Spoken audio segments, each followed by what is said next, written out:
Hey folks, David Stewart here. It's time for the long-awaited Star Wars The Last Jedi Episode 8 story analysis. This will contain spoilers, you have been warned. If you want my review without spoilers, I'll try to link it down below. It has a little bit more consumer information. It's geared more towards helping you make a good decision as to whether you would like to watch this new Star Wars movie in theaters based on your expectations. And expectations are huge, and expectations are going to play a big part in this video. In fact, that's primarily what I'm going to talk about, because what I think this entire story was actually about was about attacking the audience expectations. And I think it's a great example, a great study in how audience expectations can drastically affect what you do in your art and the way that that art is received. Because I think that this movie, The Last Jedi, is clearly, very clearly, a response to audience expectations. I don't think it's something that defies expectations coincidentally at all. So the expectations are having an effect on it, or the filmmaker, Rian Johnson, and the decisions he makes in the movie. And that, in turn, those decisions are then having an effect on the audience. And it's usually an effect that they are not liking. And you can kind of see that from the difference in audience ratings between the critics and the users. Like on Rotten Tomatoes, the users are going to tend to be kind of upset Star Wars fans, and the critics are going to be people who are trying to judge the movie by some other standard other than a Star Wars movie. And you can't say that something is called Star Wars Episode 8 doesn't carry with it a lot of expectations going into the movie. It's going to have a huge amount. You can't judge it as its own movie. That doesn't work. Not when it's the 8th one in a series. If it's the 8th one in a series, people are carrying into it a lot of things that are attached to the previous 7 movies. And that knowledge, I think, is what Rian Johnson took with him in when he made this story. And it's really a kind of, I mentioned postmodernism in another movie. It's really a postmodernist take on Star Wars and all the expectations that people have going into it. I think Rian Johnson attempted to attack and destroy not just all expectations going into that movie, but all attachments, all things that people thought they liked about Star Wars, all the things that people brought into the theater. He was trying to sever all those ties and completely deconstruct what Star Wars was. And that is something that is typical of like the post-structuralist movement, if you guys are into literary criticism, or the deconstructionist movement, that that things are, you're trying to make things aesthetic and essentially irrelevant from one another. You're trying to take them out of context and destroy their meaning, in a sense. And so that's really what I think he's attempting to do with this. And I don't particularly like it, and I think a lot of fans don't like it either. And the reason is because a lot of times we gauge our satisfaction with the movie based on how it conforms to our expectations. And if you're a writer, you need to be dealing with audience expectations all the time as well, because the audience, if you're writing in the fantasy genre, people bring in expectations to that. But even as you're telling the story, you're setting up expectations for what's going to happen, and you're playing with those. And how you deal with those expectations can have a really profoundly positive impact on the way the audience perceives your work, or a profoundly negative one. And I think this one is actually the latter. I had mentioned when I did my review of Force Awakens, and if you're new to my channel, I didn't like Force Awakens. I became, I guess, somewhat infamous for not liking it, or sort of deconstructing it, I guess, in my own way. But Force Awakens, if Force Awakens was a love letter to Star Wars, because it was so much constructed out of the past of what fans loved of Star Wars, and J.J. Abrams talked about what a fan he was, and in fact I called it a $200 million fan fiction film. If The Force Awakens was a love letter to Star Wars, then The Last Jedi is hate mail. I think that Rian Johnson does more than try to play with expectations. I think he attempts to subvert them, and I think what he attempts to do with the deconstruction is something that is being received, and I think is appropriately received, as hateful towards it. And essentially, I mentioned nihilism. It's essentially like it's a nothingness approach to it. It's trying to negate everything that had to do with Star Wars. Its moral conflicts, the characters that are in it, the way that the universe is constructed. So a couple of the expectations that people are going to have going into a Star Wars movie, and certainly the 8th movie in a series. Here's some of them. So the first one is that it's going to adhere to the prior constraints of the IP to a reasonable degree.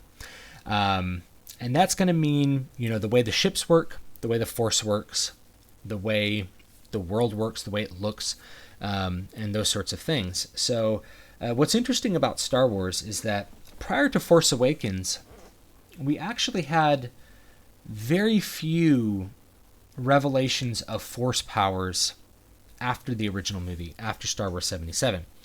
In Star Wars 77, I think you have all the big ones. You can move objects. You can predict blaster bolts. You can alter people's minds. You can do the Jedi mind trick. I think you can be a ghost, because Obi-Wan speaks to Luke as a ghost. So I think you have most of the big ones, and it's okay if you add on to that, but you can't add a million things, or people start to be like, well, that's not how the Force works, right? That's going to be a common audience complaint. And so we kind of had that with Force Awakens. It's like, this lightsaber can speak to you, and people are like, that's not how the Force works. She wouldn't know how to do that. So that's the prior constraints. And I said, they have to conform to it to a reasonable degree, meaning if you add some new stuff, if you add a little bit of new stuff, people accept it because this is a previously established IP. If you completely throw everything in the kitchen sink out the window and you do it from scratch, it's probably going to be rejected, and I think that's what we're seeing with this new movie. Another expectation is that it's going to continue or fulfill plots from the previous film. So Force Awakens began a lot of things, and it set up a lot of mysteries, and it asked a lot of questions that the audience then expects to be answered in this film and the one that follows it, Episode 9. Some of those questions were, who are Rey's parents? What is the revelation of Rey's parents? They're nobodies. That's the big thing. So we have this vision of Rey's parents leaving. Kylo Ren just tells her that your parents are nobodies. And so that is a great example of this, not just a subversion of expectations, but an attack of the general expectations of Star Wars, that, that people are like, she's Luke Skywalker's daughter. And I fully expected them to reveal that, because that otherwise her Force powers would have no explanation whatsoever. And so now they truly have no explanation. She really is a Mary Sue. There's no good lore reason for her to do any of the things she does. It's just completely farcical that she's able to do it, and adheres in no way to that first point. It doesn't adhere to the IP in any kind of reasonable degree. So you have that revelation that it's like, no, this isn't that. That sort of crumbles a bunch of kind of a thought pyramid that people had. It's like, she's a Skywalker somehow, she's Mara Jade Skywalker's daughter, and she forgot, she had her mind wiped, and it's like, that crumbles. Like, she's nothing. She wouldn't be able to do any of this. She doesn't remember how to do it. There's no reason for her to be able to do it. It's like it throws a bunch of things out of the window with that one little line. You have an expectation with the audience that you're going to know who Snoke is. You don't know who Snoke is. It's not revealed. And then Kylo Ren is able to kill Snoke by deceiving him about what he's doing with the lightsaber. There's a lightsaber on his throne, and Kylo Ren, instead of killing Rey when Rey's captured by Snoke, it just turns towards him and cuts him in half, and that's the end of Snoke, and we're never going to know, is Snoke a Sith? We had all these questions, and we had questions from Force Awakens because we started in the middle of a conflict in Force Awakens, and so we didn't know how Snoke rose to power, how he became in charge of this new order, First Order, that is. We don't know anything about Snoke. We don't know if he's a Sith, and we want these questions because Snoke doesn't fit in with the mythos of the first 6 movies. So if he doesn't fit in with the first 6 movies, what's the explanation? What are you going to tell us? It's like, we're not going to tell you anything. We're just going to kill him and make Kylo Ren the main bad guy. What are some other questions that Force Awakens asked? What happened to, Leia and Han that they broke up? That's not answered. Why is Luke on this island? Why did he abandon this? Well, they answer that. Well, Kylo Ren stopped Luke from murdering him. Luke was going to murder Kylo Ren because Kylo, he sensed some tiny amount of dark side in Kylo. This is the same guy who went through all the trouble and risked himself to save his father and redeem his father, like one of the most evil men in the history of the galaxy. He's going to just murder his nephew because there's a little bit of dark side in him. that's really not believable, and it really attacks the expectations we have for Luke. We have this idea that Luke, over the course of 3 movies in the original trilogy, grew to be a noble and admirable character who had righteous intentions and actions, and through that caring for his family, caring for the father he never had, the belief that people can be returned from evil to good, from that he essentially destroyed the Sith, was able to destroy the Sith. Really, he was able to save his father. He's gone from that to a guy who just is willing to murder his family. That's not really a believable change, and it destroys your idea of Luke. And that's really what I think Rian Johnson was trying to do, is trying to destroy the attachment you had to this childhood hero. Again, it's like a postmodern attack on what you valued, on righteousness itself, on those values that Luke had. And Luke even forsakes the values. It's just like, I saw the darkness there, and for a moment I had a weakness. I was going to kill him, but then I really wasn't gonna. It's like, the outcomes were the same. You were really considering killing your blood, which you probably never would have done prior to that. There's some other things there too, like, where's the Knights of Ren? Never answered. We never see them. We'll probably never hear from them again. We don't know what happened to the rest of the people Luke was training. Where are they? Why are they not in this movie? Why are there not a bunch of trained Jedis running around, and dark Jedis? Why is this missing? So we don't get those questions answered. Pretty much none of the answered questions from Force Awakens gets answered. Why does this lightsaber talk? Why does Rey have force powers? Who are Rey's parents? Nothing's answered. And so people brought in those expectations, and then when not only were lots of things not answered, things were just whole scale just ignored. People are understandably going to be upset about it. And I think that was Rian Johnson's intent, was I'm just going to give you the opposite of what you want. It's no one goes into a restaurant hoping they get served the opposite of what they want. It's if you want a steak, it's I was surprised that that they put this kind of seasoning on the steak. That was different, and I like that. You don't come in I want a steak, and then they give you balut, and they're eat your pickled duck fetus now. It's well, great. It's don't you like surprises? Well, some surprises. I was hoping you'd surprise me with how well you cooked my steak. I didn't want to be surprised by a fetal duck that I have to now eat. It's if you don't eat this, you paid for it, you better eat it. So that's a big part of that. Another expectation I think people carried in was that character development would continue to a reasonable degree. And what we kind of got was none of that. So we had regression for all the characters once again, all the main characters. Leia is a terrible commander and isn't able to control people. Poe is a terrible soldier, doesn't really learn his lesson. He defies orders and gets a bunch of people killed at the beginning of the movie. And then at the end of the movie, Leia's just follow him. It's didn't he get a bunch of people killed and enact a mutiny? He enacts a mutiny after he gets a bunch of people killed, in another thing of arrogance. And Leia stuns him, and then later it's just yeah, it's cool. None of those actions he did prior matter, because nothing matters. It doesn't really matter. None of it really matters. So we have that. Chewie's not even really in this movie. It's kind of funny. He has he's in it for half a second. Kind of interesting. R2-D2 shows up and beeps twice. C-3PO I think has one speaking line. So we don't see any of the classic characters. I think people had an expectation to see more of those classic characters. And it's okay to not have a lot of them, in my opinion, because it's you want to have a new story. But I think people had that expectation, and it's going to upset them. We also kind of wanted to see Rey continue her character arc, but she continues to just kind of go through things as a Mary Sue. She gets mad at Luke after Kylo Ren reveals to her that Luke is a terrible human being, and so she goes and attacks Luke and defeats him in a duel, defeats the Jedi Master in the duel, and then says screw you, I'm leaving. Then you have a Yoda show up, and Yoda burns down this ancient Jedi tree after talking to Luke, after saying a couple of random weird things about, failure's the best teacher, and then he blows up the tree. then he says, like, Rey has everything she needs to know. And someone pointed out to me, and I don't know if this is actually true because I don't want to watch the movie again, that, like, Rey had the ancient Jedi texts that were in this tree.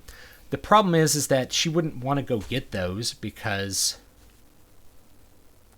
she was completely fed up with Luke and probably agreed with him that the Last Jedi should die. Luke's like, I came here to die. And kind of asks this question, why aren't you dead yet, Luke? Like, most people that say, I want to die, and this is a very serious thing in real life, they want help, right? So do you want help? Like, why didn't you, why are you still alive? Well, you could just join the Force and be a Force ghost like Obi-Wan. We don't really know. We don't have those questions answered. What we do know is that all of our favorite characters from the past are either abandoned or they are destroyed. Like, they have they're being destroyed. We have our idea of them demolished because that's what Rian Johnson wants to do. He wants to poison the caricature you've drawn in your head since childhood of these heroes. He wants to destroy heroism itself. It's completely post-structural, or deconstructionist, postmodern, whatever you want to call it. Post-structural is a criticism type in literature and a period in literature. People have an expectation that the plot sequence will be purposeful and coherent, and this movie definitely didn't have it. I don't want to give you like a blow by blow of the plot, but there's this thing where, like, Poe, after getting everybody killed trying to bomb this dreadnought, which is like a little mini Death Star, he gets demoted, and then he tries to enact a mutiny. But before he does that, like, Finn and his new girlfriend Rose decide that they're going to escape from this chain of dogs through hyperspace to go get a codebreaker so they can break onto the lead ship, so they can disable this faster than light speed tracker that the First Order has to save the day. Now, that entire plot, which it shouldn't have happened, because if they can all just hyperspace away from the Imperial pursuit or the First Order pursuit, why don't they? Why don't they just hyperspace away and eliminate the entire plot? No particular reason. So that entire thing would have been avoided if you'd had this Vice Admiral character, because you have Leia who gets spaced, and then she just, like, force floats herself back to the ship, and they open up the airlock and nobody gets sucked out. She walks back in, and then she's hurt, I guess. That doesn't adhere to the constraints of the IP to a reasonable degree. So after that happens, Vice Admiral Purplehair takes over, and she refuses to tell her escape plan to anyone. And so if she had acted like a competent commander and had told everybody how they were going to get out of the mess, that would have avoided 45 minutes of screen time for Finn and Rose. Most of it was awkward. They go to this casino planet. Casino planet's cool. They have this little show of, like, oh, it's so cruel what they do to the horses here. And then here's the poor slave children taking care of them. They free the horses, but not the children, which to me is... I mean, how do you take that, where the characters are more affected by the animals than the people in front of them?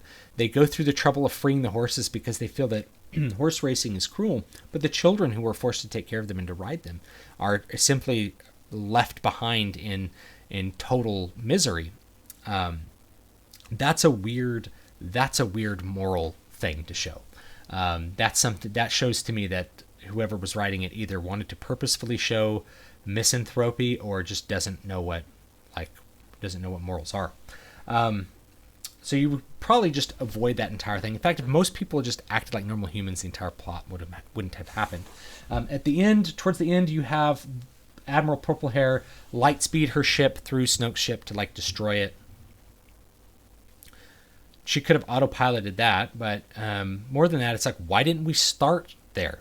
If we could have destroyed the problem by light speeding one ship into it, why didn't we just, hey, somebody's going to have to be a kamikaze, and if the Admiral was going to do it anyway, she'd be like, you know what? I have purple hair, I'll be a kamikaze. And she could have just light speeded one of the frigates right through Snoke's ship and done away with the entire plot. So they could end up on the salt planet. And this is another thing, is like they're like, we're trying to get over to that old planet. We're trying to get that planet right there. It's like, do you know how long it takes to travel through space at sublight speeds? A light year is the distance that light travels in 1 year. So if you're going slower than light to travel between a star system, would take literally years if you're close to the speed of light, to get to the next system over. I complained about this in Force Awakens, and people like looked up in the sky and saw a planet exploding. It's like, you wouldn't see that, right, unless you were on the planet. And even then it would take, how is the energy flying so fast? But anyway, so it's like, okay, they're going to go have a last stand on this planet. We have, at the end of the movie, we have Luke essentially like projecting himself across the galaxy to fight Kylo Ren. We've never seen that before. We don't, that doesn't fit that constraints of the IP. And then it's like a total, then he kills himself at the end anyway, like turns into a Force ghost. Thus kind of like making the whole point of being able to do that a little bit kind of moot. So it doesn't really have a coherent plot. I don't want to go like a point by point thing. But if people expected it to have a plot that made sense, it doesn't have that. In fact, the only expectations that I think this movie delivered on, and it delivered on them well, was just it looked and sounded like Star Wars. The ships looked like Star Wars. It was big, loud, like Star Wars. The sets looked like Star Wars. It was aesthetically Star Wars. Sound design was good. The music sounded like Star Wars.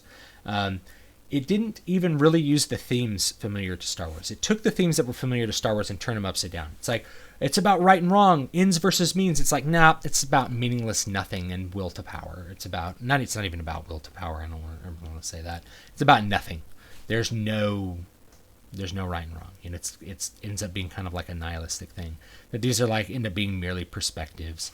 There's like good points in the movie. I'm going to say it's all bad. There's always like interesting little bits here or there. But overall, this movie was kind of like a basket case in terms of plot. But I don't think it intended really to have a coherent plot. I think that entire plot with Finn and like the very anticlimactic battle with Phasma, who should already be dead, but she's not. So maybe she'll show up in the next movie, not dead too, where they show up and then fail at this little code breaking plot, have a droid save them. It's all like these added bad one-liners, and I think the bad one-liners from the entire like Finn plot they all fall flat because I think Rian Johnson saw these one-liners from the original movies that didn't attach them to their context in the original movies, and just said like, well, I'm gonna people like Star Wars. It has one-liners. I'm gonna throw in bad one-liners, and I'm gonna have them terribly said, and I'm gonna have them be really stupid. I'm gonna have Poe prank call General Hux on the bridge of his ship. Because that makes sense in the Star Wars universe, but I'm going to purposefully do it because it doesn't make sense and because it's not funny. I'm going to purposefully do it to annoy people. I'm going to purposefully do these things. So I don't know. It's either he's doing these things on purpose, it's a purposeful deconstruction, or else like he's bonkers and he's got a screw loose and doesn't, or has never seen a Star Wars movie. It's hard to watch this movie and think of anything other than like an attempt to destroy Star Wars. And because it's like episode 8, not some random other movie, it's not like, hey, here's an alternate universe. It's like, this is the destruction of what people loved about Star Wars. It's the death of it. It's the Last Jedi. It's the last Star Wars movie. It's the death of the Star Wars movies. And that's, I think, what he intended it to be. I don't know if that's what Disney intended it to be, per se. But I think it has to be their intent on a certain level, or they wouldn't have released the movie. So yeah, it's a complete attack on Star Wars. If Force Awakens was a love letter to Star Wars, then this is hate mail. This is like something that you do to show how much contempt you have, not just for the source material, but for the fans, because you make this movie knowing that the fans have all these expectations. You play with these expectations. You have Kylo Ren reveal that Rey's parents were nobody, because you know that people were expecting that to be something, because there was so much built up on it. So through that entire process, I think we've lost a lot of fans for Star Wars, and that might be a good thing, because that might mean people are going to go search out other IPs. And anyway, so I hope this has been somewhat informative and interesting for you. Don't forget to like, comment, and subscribe, and leave me your comments about it down below, and about whether you thought this was like a deconstructivist approach to Star Wars, whether you thought it was a postmodern take on Star Wars to destroy what the core concepts of Star Wars: morality, conflict of good and evil, conflict of the ends versus the means. Pretty much the only thing that I think remained intact was the aesthetics. I think the aesthetics were the sole thing. There was even this moment at the end of the movie where like Finn is gonna sacrifice himself to save his friends who from this cannon that they have to slowly move towards this door of this base they're hiding in. I don't know why they can't just like fire the cannon, but he's gonna Independence Day into the cannon, and then like his girlfriend Rose like knocks him out of the way and says, "We're not gonna win this battle by something. We're gonna win it by saving the people we love." And you're like, that is a really stupid sentiment because you might have just killed everyone, right? He was trying to save everyone, and it's like, oh, it's cool. Luke saved everyone anyway. And it's like, but she didn't know that was going to happen. If she had like knocked him out of the way and then they'd blown a hole in it and like events had transpired the way that they normally would considering the amount of information she had, it's like she would have doomed everyone to death. Like, what a ridiculous thing. And then while they're sitting there talking about this, there's a bunch of robots just like staring at them. You know, the walkers are just staring at them with their blasters, and you're like, what is this moment? Where did this come from? It's like an insult to watch these lines be spoken by these terrible actors.